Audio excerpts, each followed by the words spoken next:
ओम विश्वादेव सवितर दुतान परासो यद्भद्रम तन्नयासो।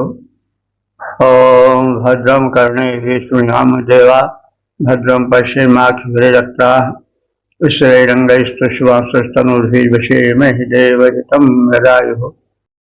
ओम वेद प्रेमियों सुधीर श्रोताओं संप्रति हम सब ऋग्वेद के दशम मंडल के 124वें सूक्त की व्याख्या में प्रवेश करने जा रहे हैं। इस सूक्त में 9 मंत्र हैं। देवता अग्नि, सोम, मित्र, वरुण आदि हैं। मंत्रोच्चारी अग्नि है और इस प्रथम मंत्र का शीर्षक है अग्नि देवता का आवाहन। अब संबंधित मंत्र का सर्वप्रथम सत्वर पाठ हो जाए।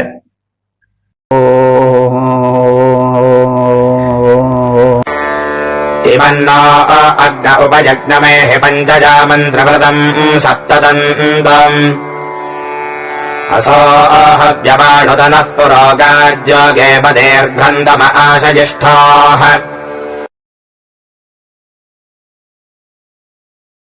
इस प्रथम मंत्र में पहले यज्ञ की विशेषता, उसकी पूर्णता का कथन है। पश्चात इस यज्ञ में आने हेतु अग्नि देवता का आवाहन है। अग्नि, हे अग्नि देवता, न माने हम सबके, इमं यज्ञम उपएति, इस यज्ञ में आओ। यज्ञ कैसा है? पंचयामम, 5 नियमों से युक्त है। तो 5 नियम से तात्पर्य हुआ कि 4 ऋत्विज हैं और 5वें यजमान हैं। ये इसके नियामक हैं। इस यज्ञ की देखभाल करते हैं, नियमन करते हैं, कहीं किसी प्रकार के त्रुटि न रह जाए। तो हे अग्निदेव, हमारे इस यज्ञ में 5 व्यक्ति नियामक हैं, 4 ऋत्विज हैं, पुरोहित हैं, और 5वें यजमान भी इसके प्रति सतर्क हैं। और इसमें जो है वे त्रिवृतम, 3 अनुष्ठान हैं, यानी यज्ञ 3 अनुष्ठानों से युक्त है। 3 अनुष्ठान से तात्पर्य इसमें 3 सवन होता है। प्रातःकालीन यज्ञ में, मध्यकालीन यज्ञ में और सायंकालीन यज्ञ वेला में सोम निचोड़ा जाता है। वही सोम का निचोड़ा जाना और प्रस्तुतिकरण सवन कहलाता है। तो इसमें तीनों कालों के होने वाले यज्ञ में सोम निचोड़ा जाता है, वही सवन है। इसके अनुष्ठाता सप्त होता है। 7 प्रकार के आवाहक हैं या 7 आवाहक हैं। तो सप्त तंतुम, 7 देवों के आवाहक हैं। न हव्य वाट आशा, हमारे हवियों के वाहक हैं। आप अग्नि देवता हैं, हव्यवाह हैं। उत माने और, न पुरोगाह, हमारे अग्रगामी जो है वो आप हैं और अग्रगामी आप बने। जोकम, दीर्घ काल तक चलने वाले इस यज्ञ में हे अग्निदेव, आप दीर्घतमः आशयिष्ठा, गहन अंधकार से पूर्ण गुफा को प्रकाशित करो। यानी हम लोगों के हृदय गुफा में जो अंधकार छाया हुआ है, अर्थात जीवन में जो भी अंधकार है, उन सबको दूर करो। तो हे अग्निदेव, हमारे इस यज्ञ में 5 व्यक्ति इसके निरीक्षक है, भली भांति से संपन्न हो सके इस पर ध्यान रखने वाले हैं। उनमें से 4 ऋत्विज हैं रीत के अनुसार यज्ञ कराने वाले पुरोधा हैं और पांचवें यजमान भी इसके नियामक हैं। बड़े सचेष्ट है यज्ञ की पवित्रता और पूर्णता के विषय में। इस यज्ञ में 3 सवन होते हैं और यह अनुष्ठान अपने आप में पूर्ण है। इसके अनुष्ठाता सप्तहोता 7 प्रकार के आवाहक ऋत्विज हैं, यज्ञकर्ता हैं, पुरोधा हैं। हे अग्निदेव, तुम हमारे इस यज्ञ की ओर आओ। तुम ही हमारे हविर वाहक हो, देवों तक हव्य पहुंचाने वाले हो, अग्रगामी देवदूत हो। चिरकाल से गहन अंधकार से पूर्ण गुफा को प्रकाशित करो। जो हमारे जीवन में अंधकार है, जो हमारे हृदयों में ज्ञान का अंधकार है, उन सबको आप अपने प्रकाश से प्रकाशित प्रारूप से दूर करो। हम तम से प्रकाश की ओर चले। तमसो मा ज्योतिर्गमय, ये भाव है। तो 5 नियामक युक्त जान लो। अग्नि देवता यज्ञ हमारा, इसका अनुष्ठान होता है सवन त्रय के ही द्वारा। होता सप्त अनुष्ठाता हैं। अग्रदूत बन आओ, करो प्रकाशित। तमसावृत को शुचि प्रकाश फैलाओ। ओम 10:124 देवता अग्नि शीर्षक अग्नि की व्याप्ति।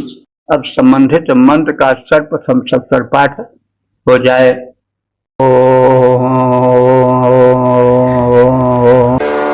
अदेवाद्देवः प्रजता गुहाजन् प्रपश्यमानो अमृतत्वमेमि। शिवं यत्सन्तमशिवोजः विश्वात् सख्यादरणीन्नाभिमेमि।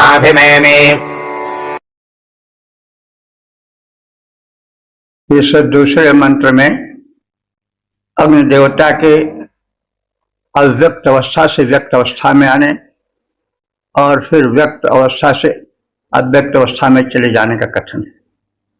तात्पर्य है कि अरण नाम के काष्ठ में अग्नि देवता अव्यक्त रूप में रहते हैं, दिखाई तो पड़ते नहीं।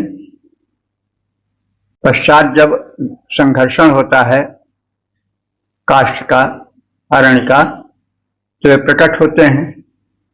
यज्ञ कृत्य पूर्ण करते कराते हैं। उसके पश्चात फिर उसी अरण्य में प्रविष्ट हो जाते हैं अदृश्य रूप से।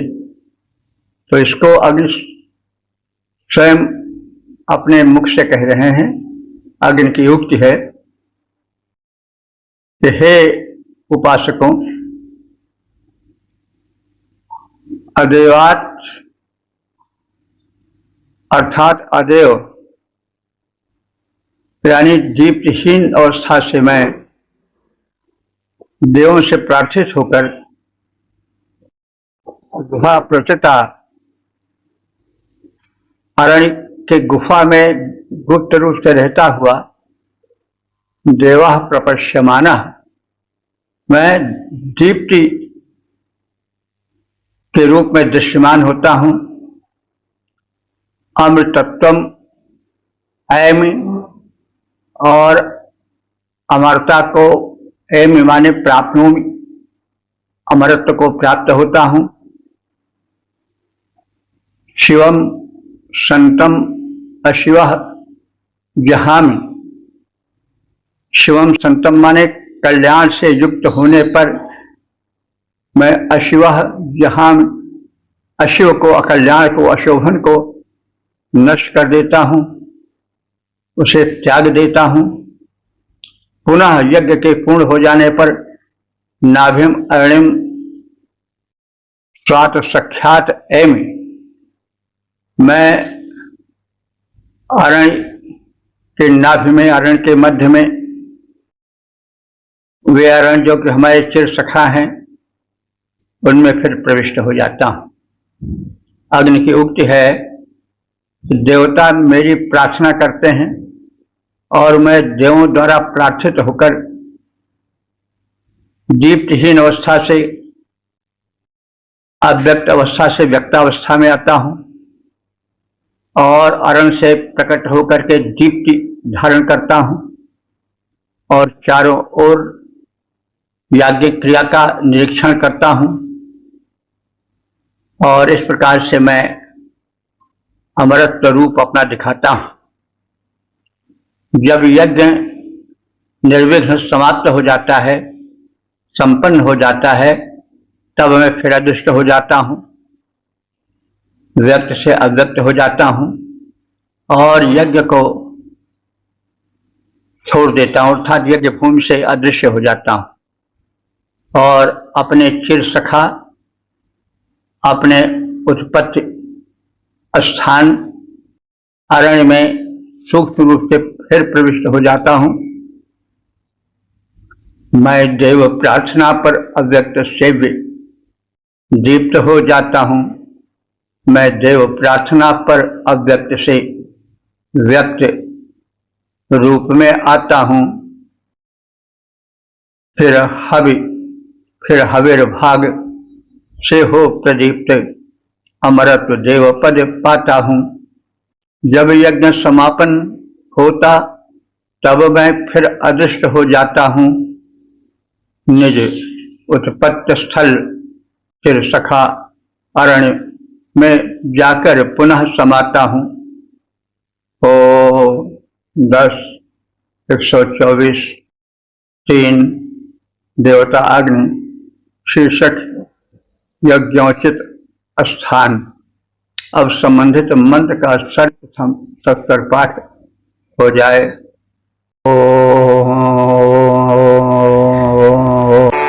पश्यन्नन्यस्य अतिथिम् भजाजारतस्य धममिमे पुरोणे शंसामि पित्रे असुराजशेवमयज्ञजाद्यज्ञजम् भागमेमि। इस तीसरे मंत्र में यह कथित है कि अग्नि देवता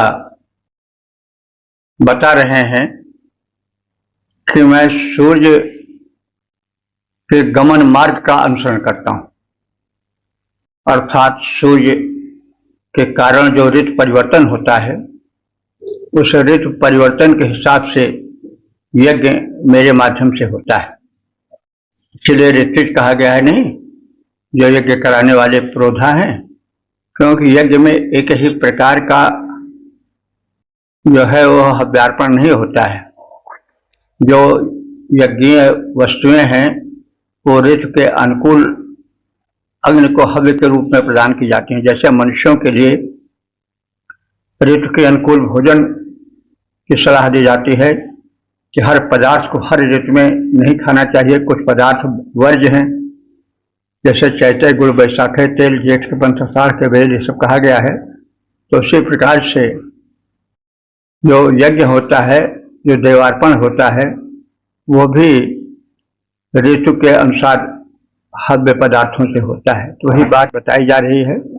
अग्नि कह रहे हैं कि मैं जो हूं वो पृथ्वी के अतिरिक्त जो अन्य गमन स्थान आकाश हैं और उस आकाश के अतिरिक्त सूर्य हैं और सूर्य की वार्षिक गति जो होती है और उसके अनुसार जो ऋतु परिवर्तन होता है, तो मैं अग्नि उसका ध्यान रखता हूं।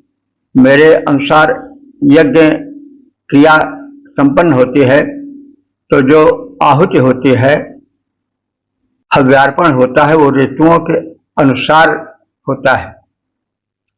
प्रत्येक आहुति एक ही प्रकार की नहीं होती है, ऋतु अनुसार होती है। इसीलिए जो यज्ञ कराने वाले पुरोधा हैं उनको ऋत्विज कहा जाता है। ऋतु के अनुसार वो यज्ञ करते कराते हैं। वही बात कही जा रही है कि मैं अग्नि अन्य गमन मार्ग अनुसारी सूर्य जो कि पृथ्वी के अतिरिक्त अन्य मार्ग यानी आकाश मार्ग से चलते हैं और उनके अनुसार जो ऋतस्य ऋतु परिवर्तन के अनुसार ऋतु माने यज्ञ भी होता है, यज्ञ क्रिया संपन्न होती है। पुरोणि धाम विमय में मैं अनेक यज्ञ स्थानों को बनाता हूँ, यानी अनेक यज्ञ किए जाते हैं और उसमें ऋतु के अनुकूल आहुति प्रदान की जाती है। पितृ असुराय पितृभूत बलि देवों के लिए शिवम संसार माने सुख प्राप्ति हेतु मैं स्तोत्रों का गान करता हूँ। तो पितृ असुराय माने अपने पितृभूत पिता रूप में मान्य, असुराय माने असुर रूप देवों के लिए। अब यहाँ पर थोड़ा असुर के विषय में कह जाना अनिवार्य है, मैं कहता भी आया हूँ। असुर पहले जो है वो देवताओं के लिए आदरवाचक शब्द था। बाद में जब असुर जो कि दैत्य और दनु के पुत्र थे, वे जब कहने लगे कि बलवान तुम अपने क्यों कहते हो, क्या मैं बलवान नहीं हूं, मैं तुमसे अधिक बलशाली हूं। तो शारीरिक बल में कम तो थे नहीं असुर लोग। तो वो जब उसके लिए लड़ाई झगड़े के लिए तैयार हो गए तो देवता उनकी अपेक्षा सूक्ष्म बुद्धि वाले थे। तो उन्होंने कहा भाई तुम ही असुर हो जाओ, बलशाली हो, मैं मान रहा हूं। तो ये उनकी सूक्ष्म बुद्धि थी, बिना मतलब को झगड़ा मोल लेना नहीं ठीक होता। बात अगर बात से चल जाए, बात से उड़ जाए, तो फिर बात छोटी छोटी बातों के लिए टंटा खड़ा करना नहीं ठीक होता। तो वही प्रसंग असुर के लिए जानना चाहिए। तो यहाँ असुर जो है देवताओं के लिए कहा जा रहा है। तो पितृ असुराय पितृभूत बलि देवों के लिए शिवम संसार, शिवम माने सुख प्रद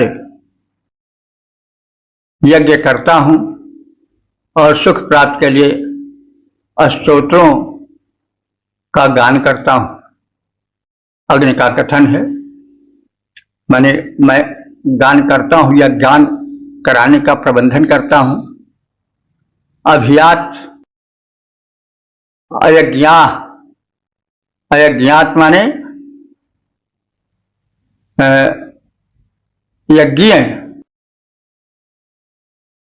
कर्मों में मैं, अयज्ञात माने यज्ञीय कर्मों में, यज्ञ संबंधी कर्मों में मैं एम माने जाता हूं, गच्छामि। तो मैं अग्नि अयज्ञीय स्थानों से यज्ञीय स्थानों में जाता हूं। तो अयज्ञात माने जो यज्ञहीन है, यज्ञीय भावना से शून्य है, उन स्थानों में न जाकर के यज्ञीय एमि माने गच्छामि प्राप्नोमि, मैं यज्ञीय माने जो शुभ है, पूज्य हैं, उन स्थानों में जाता हूं। तो अज्ञात यज्ञम एमि, अयज्ञीय स्थानों से मैं यज्ञीय स्थानों में एमि माने गच्छामि प्राप्नोमि। तो पृथ्वी के अतिरिक्त जो अन्य गमन स्थान है, जैसे आकाश कहा जाता है, जिसमें सूर्य गमन करते हैं, उसके अतिथि सूर्य हैं और सूर्य अपने गति के अनुसार, वार्षिक गति के अनुसार ऋतु बनाते हैं। और मैं अग्नि भिन्न भिन्न ऋतुओं में यज्ञ अनुष्ठान करता हूं और ऋतु के अनुकूल आहुतियां प्रदान करने की भूमिका बनाता हूं। अर्थात मेरे संकेत पर जो याज्ञिक हैं, पुरोधा हैं, ऋत्विज हैं, वो यज्ञ सामग्री तैयार करते हैं। पितृभूत बलशाली देवों को सुख प्रदान करने के लिए मैं स्तोत्रों का गान करता हूँ अथवा स्तोत्रों के गान के लिए भूमिका बनाता हूँ। स्तुतिकर्ता स्तोत्र गाते हैं। यज्ञीय भावना शून्य स्थलों को मैं त्याग देता हूँ और जो यज्ञोचित पवित्र स्थान है वहां जाता हूँ और यज्ञीय कार्य को परिपूर्ण कराता हूँ। ऋतु निर्माता रवि की गति पर मैं यज्ञानुष्ठान रचाता हूँ। अग्नि का कथन है कि ऋतु निर्माता रवि की गति पर मैं यज्ञानुष्ठान रचाता हूँ। पितृभूत देवों के सुख के हेतु स्तोत्र में गाता हूँ। यज्ञीय भाव से शून्य स्थलों में न प्रेम दिखलाता हूँ। यज्ञोचित स्थानों की ओर मैं जा करके सुख पाता हूँ। ओम 10, 12, 4 देवताग्नि शीर्षक राष्ट्र रक्षक अग्नि। अब संबंधित मंत्र का सर्वप्रथम सस्वर पाठ हो जाए।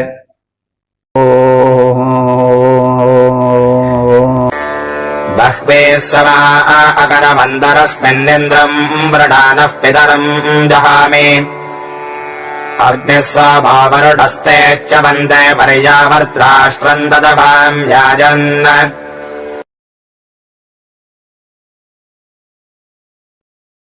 इस चौथे मंत्र में यह कथित है कि जब किसी राष्ट्र में याज्ञिक प्रक्रियाएं नहीं हो पाती हैं तो उस राष्ट्र का पतन हो जाता है। वहां से जो इंद्र वरुण आदि देव हैं वे जाने लगते हैं, उस राष्ट्र भूमि को छोड़ देते हैं और वह राष्ट्र पतनोन्मुख हो जाता है। और जब मैं फिर आ जाता हूं, यज्ञ प्रक्रिया प्रारंभ होती है, तभी राष्ट्र का रक्षण हो पाता है। बात बड़ी स्पष्ट है कि जब किसी राष्ट्र में याज्ञिक प्रक्रिया नहीं होगी, याज्ञिक प्रक्रिया का मतलब हुआ कि अग्नि के माध्यम से आहुति नहीं दी जाती तो वातावरण प्रदूषित हो जाता है, उस राष्ट्र का स्वास्थ्य गिर जाता है और जब स्वास्थ्य गया तो सब कुछ गया। इफ वेल्थ कहा गया है ना, if wealth is lost nothing is lost, if health is lost something is lost, if character is lost everything is lost. यानी धन का नाश कोई नाश नहीं है, चरित्र का नाश और शुभ कर्म का नाश यही नाश है। तो यज्ञ जो अग्नि के माध्यम से होता है वो तो यज्ञ ही है, साथ साथ यज्ञ विशेष समम कर्म। जितने शुभ श्रेष्ठ कर्म हैं, समाज के हित में जितने कर्म होते हैं वे सब यज्ञीय कर्म हैं। तो जिस राष्ट्र में ना तो अग्नि प्रदीप्त कर यज्ञ वेदी में आहुति प्रक्षिप्त कर वातावरण को स्वास्थ्यकर बनाया जाता है, उसके प्रदूषण को दूर किया जाता है, तो जिस राष्ट्र में ऐसा नहीं होता उस राष्ट्र का स्वास्थ्य समाप्त हो जाता है और स्वास्थ्य का समाप्त होना बहुत बड़ी हानि है। Health is wealth. इसके अतिरिक्त वहां से देवता देव शक्तियां भी रुष्ट होने लगती हैं। जब देव शक्तियां नष्ट हो जाएंगी या नष्ट क्या होंगी, रुष्ट हो जाएंगी, उस स्थान से दूर चले जाना, वहां से उनका नष्ट हो जाना ही है। तो फिर जब देवों की कृपा दूर हो जाएगी, देव शक्तियां नहीं रह जाएंगी, रूठ जाएंगी, तो उस राष्ट्र का पतन होगा ही। तो इसलिए राष्ट्र की रक्षा में यज्ञ कर्म होना परमावश्यक है। यज्ञ को केवल आहुति से ही जोड़कर नहीं बल्कि शुभ कर्म से भी जोड़कर देखना चाहिए। यज्ञ से समम कर्म, यह श्रुति वाक्य है। तो इस प्रकार से यज्ञहीन राष्ट्र असुरक्षित होता है, वहां विप्लव, अशांति, गृहयुद्ध आदि की स्थिति हो जाती है। तो अस्मिन् यज्ञस्थले बहवा समा अकरम अग्निदेव का कथन है। इस राष्ट्र की भूमि में, यज्ञ स्थलों में मैं बहवा समाह माने बहुत से सालों तक अकरम माने निवास किया है। समा साल कहते हैं, समाह माने साल, वर्ष। तो अस्मिन राष्ट्रस्य भूमौ बहवी समाह अकरम, मैं अग्नि इस राष्ट्र की भूमि पर बहुत वर्षों तक रहा हूं, यानी यहाँ यज्ञ होता रहा है, मैं यज्ञ के सिलसिले में यहाँ निवास करता रहा हूं। लेकिन जब यज्ञ कर्म समाप्त हो जाता है तो इंद्रम बयाना पितरम जहामी, तो इंद्र का वर्ण करता हुआ पिता अरुण को मैं त्याग देता हूं। अरुण जो है अग्नि का पिता है ना, तो पिता अरण्यम, पिता अरण्य को मैं जहामी छोड़ देता हूं। मतलब कि तब अरण्य का मंथन होता ही नहीं, अग्नि का जन्म होता ही नहीं, वही पिता अरण्य को त्याग देना हुआ, यानी यज्ञ क्रिया बिल्कुल बंद हो जाती है। तो इस स्थिति में जो है अग्नि ही सोमः वरुणः च्यवन्ते, अग्नि देवता, सोम देवता, वरुण देवता उस राष्ट्र को च्यवन्ते माने छोड़ देते हैं, और परिणाम होता है क्या? च्यवन्ते माने पतन चूने लगता है, पतन होने लगता है, यज्ञहीन राष्ट्र का पतन होने लगता है। और फिर आयन पर्यावत तत् राष्ट्रम अवामि, तब मैं फिर जब यज्ञ कार्य प्रारंभ हो जाता है तो उस राष्ट्र को मैं स्वीकार करके वहां फिर आता हूं और उसकी रक्षा करता हूं। अन्यथा जब यज्ञ शून्य राष्ट्र हो जाता है तो वहां उस राष्ट्र को मैं त्याग देता हूं, और सोम वरुण आदि जो कल्याण कर देव शक्तियां हैं वो भी उस राष्ट्र को त्याग देती हैं। तो यज्ञ का और राष्ट्र कल्याण का और देवों का बड़ा हाथ होता है किसी राष्ट्र के सबल होने में, प्रबल होने में, विप्लवहीन होने में। तो इस यज्ञ स्थल में मैंने अनेक वर्ष बिताए हैं। अग्निदेव कह रहे हैं इस राष्ट्र के यज्ञ स्थल पर मैंने अनेक वर्ष बिताए हैं। यहाँ इंद्र का वर्ण करता हुआ अपने पिता अरण्य से मैं निकलता हूं और यज्ञ क्रिया संपन्न करता हूं। लेकिन जब अयज्ञ राष्ट्र हो जाता है, यज्ञ शून्य राष्ट्र हो जाता है, तो मैं अपने पिता के पास ही रहता हूं, अरण्य में ही रहता हूं। और मेरे आदर्शन की स्थिति में सोम देवता, वरुण देवता आदि भी उस राष्ट्र को छोड़ देते हैं, उस राष्ट्र का पतन होने लगता है और राष्ट्र विप्लव की स्थिति में हो जाता है, गृह युद्ध की स्थिति में हो जाता है। युद्ध की विभीषिका में वह जलने लगता है। उस समय फिर मैं कृपा करके जब यज्ञ कार्य प्रारंभ होता है तो राष्ट्र की रक्षा करता हूं। यह अग्निदेव का कथन है। इस यज्ञ स्थल पर मैंने हैं वर्ष अनेक बिताए, वरुण इंद्र करता निकला अरण्य पिता के जाए। इंद्र वरुण इंद्र का करता निकला अरण्य पिता के जाए। मेरा अजर अदर्शन होता वरुण आदि गिर जाते। मेरा अगर अदर्शन होता तो वरुण आदि गिर जाते। विप्लव में मेरे आने पर रक्षण सब हो जाते। देवगण रक्षण हेतु दिखाते। ओ 10:124:5 देवता अग्नि शीर्षक मंगलमय राष्ट्र। अब संबंधित मंत्र का सर्वप्रथम सत्तर पाठ हो जाए।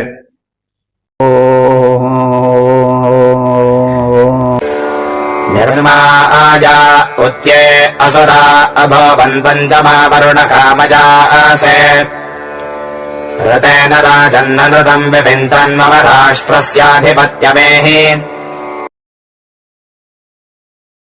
इस 5वें मंत्र में यह कथित है कि यज्ञ कर्म से राष्ट्र परिपूरित हो, आसुरी शक्तियां विनष्ट हों, राष्ट्र का मंगल होता रहे। तो असुराः निर्मायाः अभूवन्, अग्नि देवता कह रहे हैं कि जब मैं आ गया तो मेरे आते ही असुराः, असुर लोग, निर्मायाः भुवन, माया माने शक्ति, निर्माया माने शक्तिहीन हो गए। यहां पर असुर शब्द दैत्यों के लिए ही आया है। ते असुराः, वे असुर जो कि उत्पात मचा रहे थे, वे मुझ अग्नि के आते ही, अग्नि क्रिया के यज्ञाद के प्रारंभ होते ही, निर्माया माने माया रहित, माया से मतलब शक्ति है, वे सब शक्तिहीन हो गए। आसुरी शक्तियां शक्तिहीन हो गईं। त्वं च मां कामयासे, तुम जो मुझे चाहते हो, हे वरुण देवता,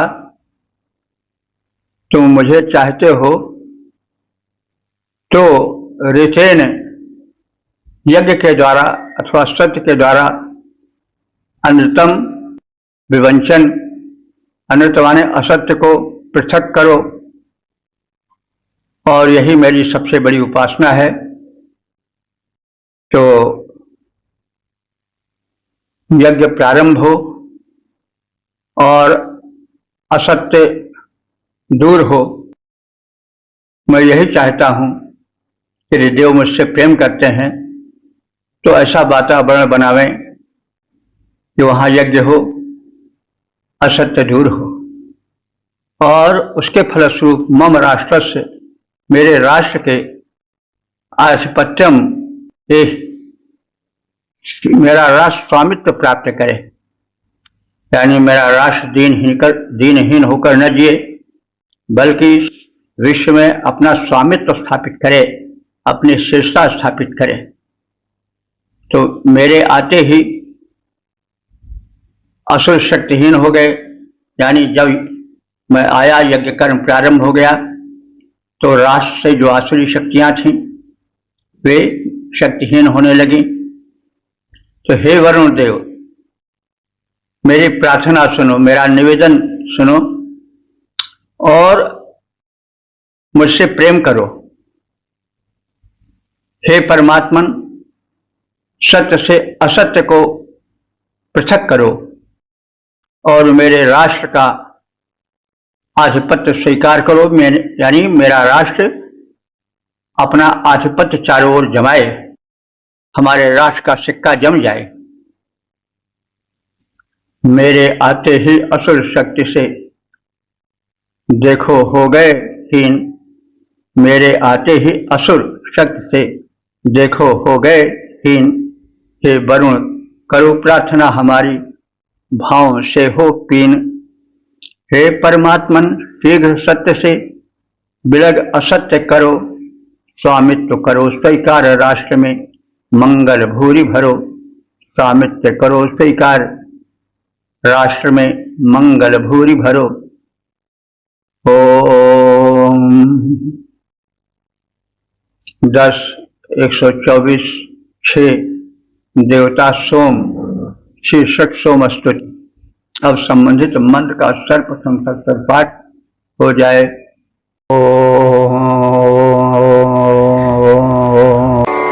इदं स्मरिदमिदासभामभजं प्रकाश उर्वा अन्तरिक्षम् हनावभ्रत्रं निरेः सामहमिष्टासन्तं हविषा आजजाम।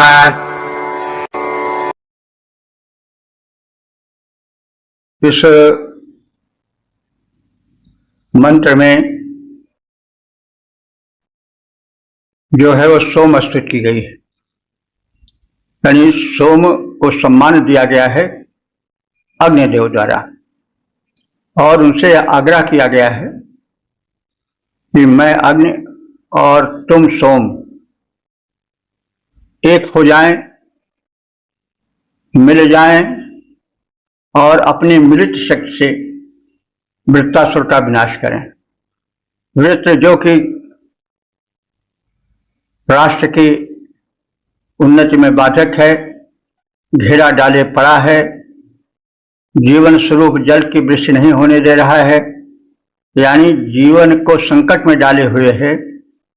ऐसे शत्रुओं को हे सोम देवता हम और तुम मिल करके नष्ट करें और राष्ट्र को जो है वह शत्रुहीन बना दें और शक्ति से संपन्न बना दें। तो सोम से यह कथन है अग्नि देवता का कि हे सोम देवता, इदम स्वः, यह राष्ट्र हमारा स्वर्ग हो जाए। स्वः माने स्वर्ग। कर्म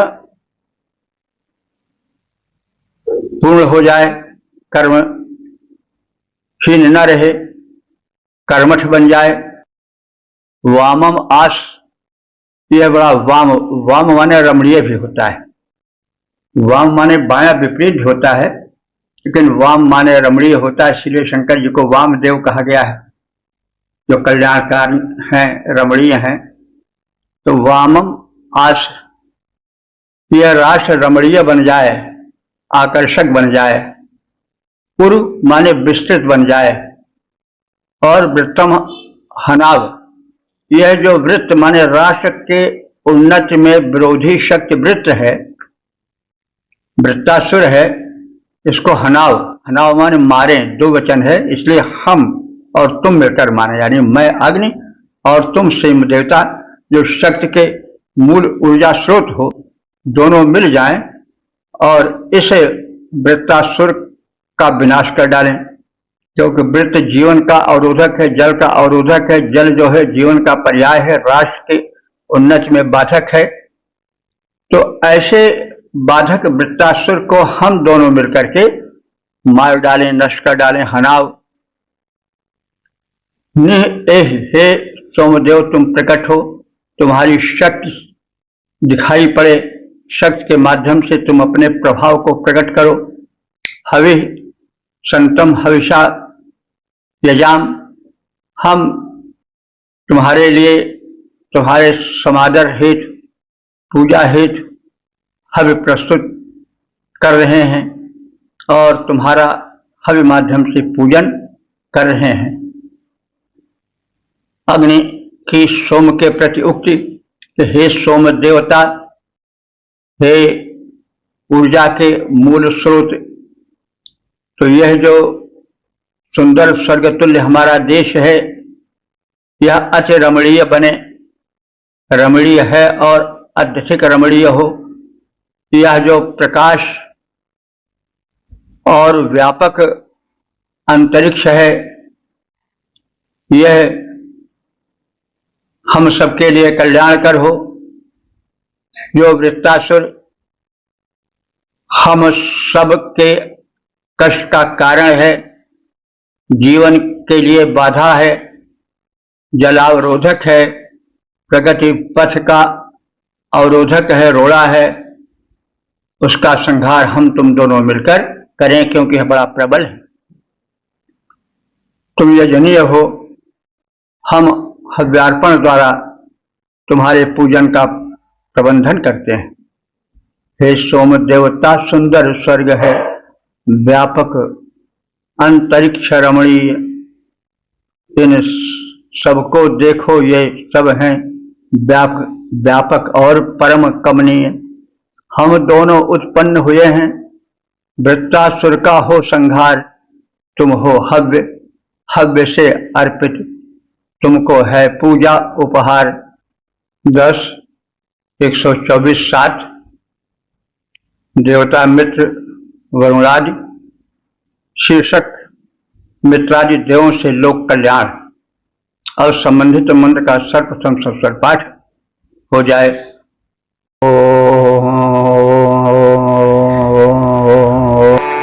कविः कवित्वादिविरूपमा सजतः प्रभोते वरुणो निरपसृजत क्षेमम् कृण्वाना जनजो न सिन्धवस्ता अस्य वर्णम् शुचजो परिभ्रते।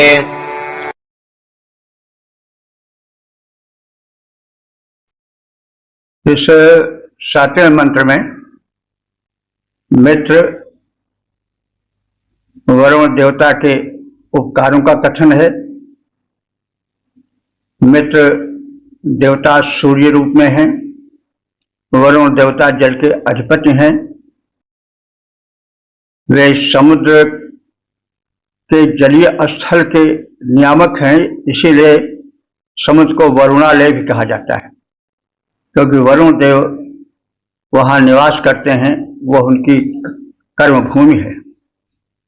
तो मित्र और वरुण देवों को प्रार्थित किया गया है। मित्र प्रकाश भरने वाले हैं। प्रकाशहीन राष्ट्र या जीवन अर्थहीन हो जाता है। वरुण जल के नियामक देव हैं और जल शून्य जीवन भी एक प्रकार से शून्य जीवन होता है। तो इन देवद्वय से प्रार्थना की गई है कि वे अपने अपने क्षेत्र में जो जनहित में कृत्य हैं उनको करें। नदियां जो कि जल को प्रवाहित करती हैं उनको लोक रक्षण में नियुक्त करें, उद्यत करें। तो मित्र वरुण देवों ने कवित्वा, कवि माने क्रांतदर्शी, जो ये देव हैं, देवद्वय हैं, इनको उनकी कर्तृत्व सामर्थ्य से दिव्य रूपम आसृजत, दिव्य लोक स्वर्गलोक में अथवा द्विलोक में अपने सामर्थ्य को स्थापित किया है। यानी जो मित्र देवता हैं वो प्रकाश भरते हैं, द्विलोक और भूलोक दोनों को प्रकाशित करते हैं। वरुण देव जल के द्वारा धरती के शुष्क रूप को सजल करते हैं। वनस्पतियों के, जीव जंतुओं के जीवन और विकास की भूमिका बनाते हैं। अपने स्वामित्व को स्थापित करते हैं, सामर्थ्य का प्रदर्शन करते हैं। आप प्रभूति वरुण, अत्यंत प्रयत्नशील वरुण, अपह निःसृजत, अपमाने जल, जल का निर्माण करें। और सिंधवा, सिंधवा माने नदियां, जनयः न, जने कहते हैं पत्नी को, जनयः न पत्नियों की भांति क्षेमम अरिभ्रत, क्षेम को भर दें, कल्याण को परिपूरित कर दें। तो जो क्रांतदर्शी, दूरदर्शी, समर्थ मित्र देवता हैं, वे अपने कर्तृत्व सामर्थ्य से दिव्य लोक से तेज को वितरित करके भूलोक को प्रकाशित कर दें। वरुण देव वे अत्यल्प प्रयास से मेघों से जल का सृजन करें और जल वृक्ष से नदियों को परिपूरित कर दें। आपूरित नदियां पत्नियों द्वारा पति की सेवा के समान ही विश्व के हित में प्रवाहित हों, उनका संरक्षण करें। वे अपने पवित्र प्रवाह से प्रवाहित होकर कल्याणोद्यत वरुण देव के तेज को धारण करें और लोक कल्याण कर धराधाम को जल से आपूरित कर उसकी तृषा को बुझावें, उसको सुखी संपन्न बनावें। मित्रदेव ने दिव्य लोक में किया दिव्यतम तेज स्थापन। मित्र देव ने दिव्य लोक में किया दिव्यतम तेज स्थापन। वरुण देव अत्यल्प प्रयास से करते करते घन में वारि सृजन। नदियां जगहित में उद्यत हैं, पतिव्रता पत्नी के समान। वरुण देव का तेज धार कर होवे जन का पूर्ण कल्याण। 10:124-8। देवता जल वरुणादि।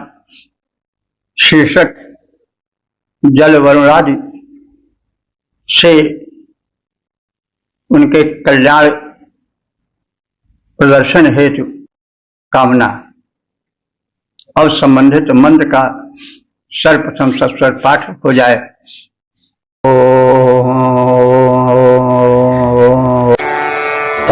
अस्य ज्येष्ठमिन्द्रियम् सजन्ते ता इमाक्षेति स्वधजा वदन्तेः ता एम् वृषाणराजानम् व्रणानाभे भत्सुभो अपकर्त्रादतिष्ठन्।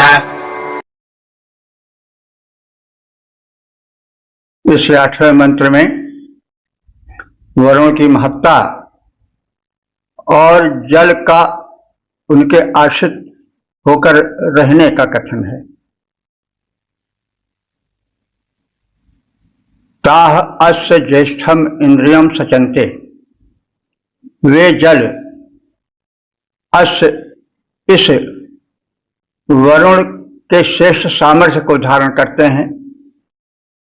यानी जल जो है वरुण देव के आश्रय से निर्भय जीवन बिताते हैं और श्रेष्ठता प्राप्त करते हैं, क्योंकि वरुण जो हैं वे जल के नियामक हैं। वरुणालय समुद्र को कहा जाता है क्योंकि वरुण का उसमें प्रसार रहता है। वरुण से वे नियंत्रित होते हैं। और समुद्र क्या है? जलनिधि है। तो वे जल जो हैं, जो पृथ्वी को सिंचित करते हैं, जीवन देते हैं, वे अस्य ज्येष्ठम इंद्रियम सचन्ते। वे श्रेष्ठ इंद्रिय माने सामर्थ्य, वे ज्येष्ठ माने श्रेष्ठ सामर्थ्य से वरुण की कृपा प्राप्त कर सुरक्षित रहते हैं। स्वधया मदंती। स्वधया माने श्रद्धापूर्वक समर्पित हव्यान से वे यज्ञादि के होने में सहायक बनते हैं।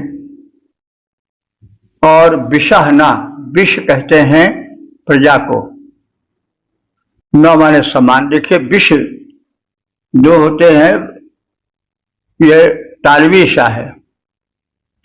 जहां तालवीशा होता है वहां विष का अर्थ होता है प्रजा, और जहां मूर्धन्यशा होता है वह विष जहर का अर्थ देता है। तो इस विष का अर्थ है तालवीशा है, वह प्रजा का अर्थ दे रहा है। तो विषहना, जैसे प्रजाएं राजानम, राजाओं से भयभीत रहती हैं, उनसे नियंत्रित होती हैं, वैसे ही ये जल जो हैं वो वरुण का ही वरण करते हैं, उनसे नियंत्रित होते हैं, उनके अधीन रहते हैं। विभत्स्वः विणात अपतिष्ठति। वृत्त से भयभीत होकर उससे दूर रहते हैं ये जल, और इनके भय को दूर करते हैं। कौन? वरुण। यानी जल स्वयं वृत्तासुर से भयभीत होते हैं, लेकिन इन जलों के भय को भगाने वाले वरुण देव हैं, इसलिए वो उनके अधीन रहते हैं। कैसे? जैसे प्रजा अधीन रहती है राजा के। तो जल वरुण अति श्रेष्ठ सामर्थ्य को प्राप्त करते हैं। जल जो है वरुण से अत्यंत श्रेष्ठ शक्ति प्राप्त करते हैं, यानी उनसे उनकी क्षमता बढ़ती है और स्थिर रहती है। वह जल हविष्यान्न प्राप्त कर सभी को संतुष्ट करके प्रसन्न चित्त होकर वरुण के समीप पहुंचता है। जल जो है हविष्यान्न प्राप्त करता है, यानी जल का पूजन होता है, और जल ही सबको पवित्र करता है, यज्ञ में विशेष स्थान प्राप्त करता है। तो वह यज्ञ से और याज्ञिक प्रक्रिया से संतुष्ट होता है जल, और वह प्रसन्न होकर वरुण के समीप पहुंचता है।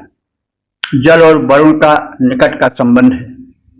जैसे भयभीत प्रजा राजा का आश्रय ग्रहण करती है, वैसे ही सुरक्षा हेतु जल वृत्तासुर से भयभीत होकर वरुण देव का आश्रय ग्रहण करता है और वरुण उसका रक्षण करते हैं।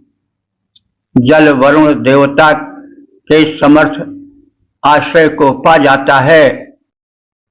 हवि पाकर संतुष्ट मुदित वह वरुण निकट आता है। भय त्रस्त प्रजा राजा के आश्रय को लेती है। जैसे वृत्तासुर से भीत नीर वरुणाश्रय लेता है, वैसे वृत्तासुर से भीत नीर वरुणाश्रय लेता है, वैसे। ओ 10:124-9 देवता इंद्र, शीर्षक उपास्य इंद्र। अब संबंधित मंत्र का सर्वप्रथम सबकर पाठ हो जाए।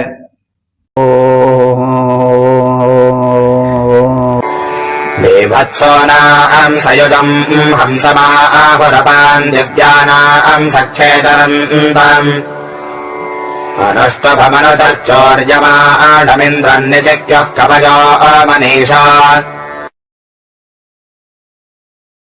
इस नवे मंत्र में, जो कि इस सूक्त के समापन का मंत्र है, उसमें इंद्र रक्षक बताए गए हैं वृत्तासुर से भयभीत जल के।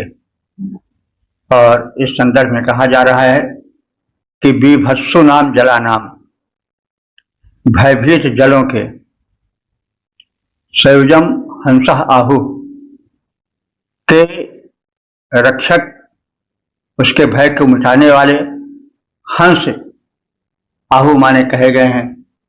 तो हंस से तात्पर्य पक्षी विशेष से नहीं है, बल्कि सूर्य से है। और इंद्र से भी भाष्य में कहा गया है, क्योंकि इंद्रो वै सूर्य ऐसा भी कहा गया है शब्दकोश में। तो भयभीत जलों के जो संरक्षक हैं वे हंस माने सूर्य अथवा इंद्र कहे गए हैं। हंस शब्द का प्रयोग हिंदी में भी देखा जाता है।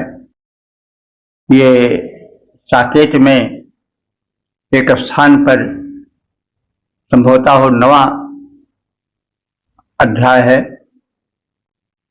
सर्ग है, उसमें हंस का अर्थ सूर्य के रूप में देखा जाता है।